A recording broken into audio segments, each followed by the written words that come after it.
আসসালামু আলাইকুম everyone, welcome back to my channel.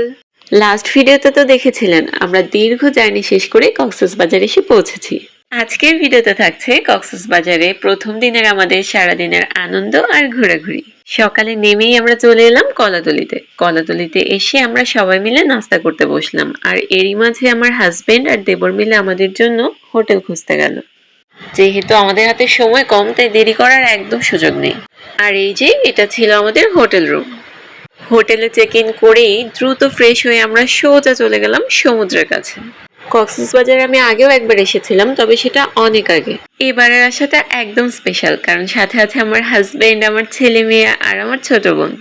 সত্যি বলতে আমি সমুদ্রের প্রেমে বরাবরই পাগল।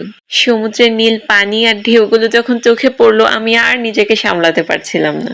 সাধারণত আমরা কোথাও গেলে ছবি তোলা নিয়ে খুব ব্যস্ত হয়ে পড়ি, কিন্তু সমুদ্র দেখে আমার প্রথম কথাটাই ছিল আমি আজ মন ভরে সমুদ্রে ভিজবো, একদম ছবি তুলবো না। আমার সমুদ্র বিলাসিতার মাঝেই শুরু হলো নাবিহার কাণ্ড। সমুদ্রে ঘোড়া দেখেই সে তো পাগল। আগে সে ঘোড়ায় উঠবে, তারপর অন্য কিছু। এই জন্য তার কি কান্নাকাটি। কি আর করা, ওর বায়না মেটাতে ঘোড়া ঠিক করতেই হলো। তবে এখানকার ঘোড়াওয়ালাদের সাথে দর কষাকষি করা যে কি কঠিন কাজ, তা আপনারা যারা এসেছেন তারা ভালো করেই জানেন। অনেক দরদাম করে শেষমেশ নাবিহার জন্য ঘোড়া ঠিক করা হলো। ঘোড়ায় চড়ে তো সে ভীষণ খুশি। শেহজাদকে সমুদ্রের পানিতে একটু নামানোর চেষ্টা করছিলাম। ভাবলাম ওর ছোট্ট পা দুটো একটু পানিতে ভেজাবো, কিন্তু আমাদের ছোট্ট পাখি তো কিছুতেই পানিতে নামবে না। আমরা সবাই মিলে অনেকক্ষণ সমুদ্রে লাফালাফি করলাম। বাচ্চারা যে কি পরিমাণ আনন্দ করেছে, ওদের হাসি দেখলেই তা বোঝা যাচ্ছিল। নাবিহার দৌড়োদৌড়ি তো থামছিলই না, ও যে কি এনজয় করেছে ওর দৌড়োদৌড়ি দেখলেই বোঝা যাচ্ছিল। কক্সবাজার যাওয়ার অনেক আগে থেকেই ও অনেক বেশি এক্সাইটেড ছিল সমুদ্র নিয়ে, আর সেখানে গিয়ে মাশাআল্লাহ ও অনেক অনেক অনেক এনজয় করেছে। আর আমাদের ছোট্ট শেহজাদ, ও তো দাদা ভাইয়ের সাথে ছাতার নিচে শান্তিতে কিছুক্ষণ ঘুমিয়ে নিল, যাতে পরে আবার এনার্জি পায়। আর মাম্মাকেও সমুদ্রে লাফালাফি করার একটা সুযোগ করে দিয়েছিল। সমুদ্র স্নান শেষে আমরা কিছুক্ষণ এখানে বসেছিলাম। ক্যামেরাম্যানের কাছ থেকে আমাদের ছবিগুলো নিয়ে আমরা হোটেলের দিকে রওনা দিলাম। তবে সমুদ্রে ভিজে আমার একটুও মন ভরেনি, কিন্তু কি আর করা। সমুদ্র থেকে ফিরে আমরা কিন্তু রেস্ট নিইনি। আমাদের হোটেলের ছাদেই ছিল দারুণ একটা সুইমিং পুল। যেহেতু আমরা পরের দিনই ব্যাক করবো, তাই কোনো অ্যাক্টিভিটি মিস করতে চাইনি। সমুদ্রের ড্রেস পাল্টে আমরা সরাসরি চলে গেলাম সুইমিং পুলে।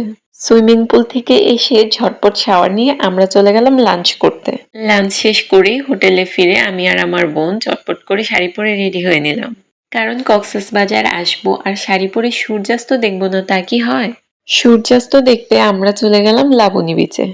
সূর্য যখন সমুদ্রের বুকে ধীরে ধীরে হারিয়ে যাচ্ছিল, আকাশটা তখন কমলা আর লাল রঙের এক মায়াবী রূপ নিল। প্রকৃতির এই সৌন্দর্য আসলে ভাষায় প্রকাশ করার মতো নয়। সূর্যাস্তের সময় আমি আসলে সবার থেকে আলাদা হয়ে গিয়েছিলাম, কাউকেই খুঁজে পাচ্ছিলাম না। সূর্যাস্তের পর সবাইকে পেয়েছি। নাবিহা তো পানি দেখলেই লাফালাফি ঝাপাঝাপি শুরু করে দিচ্ছিল, ওকে পানি থেকে সরানোই যাচ্ছিল না। শান্তার শাড়ি তো আকাশের রঙের সঙ্গে একদম মিলেমিশে একাকার। সূর্যাস্তের পরও আমরা অনেকক্ষণ লাবণী বিচে ছিলাম। সন্ধ্যার পর আমরা চলে গেলাম কল্লোলে। সেখানে লাইভ মিউজিক চলছিল, বাতাসের সাথে গানের সুর মনটাকে অন্যরকম প্রশান্তি দিচ্ছিল। সেখানে কিছুক্ষণ সময় কাটিয়ে আমরা গেলাম সুগন্ধা বিচের বার্মিজ মার্কেটে। টুকটাক কিছু কেনাকাটা করে ডিনার সেরে আমরা হোটেলে ব্যাক করলাম। এটাই ছিল আমাদের প্রথম দিনের ব্যস্ততম ঘোরাঘুরির গল্প। আগামী দিন কি করলাম তা দেখতে হলে কিন্তু পরের ভিডিওর জন্য অপেক্ষা করতে হবে। আল্লাহ হাফেজ।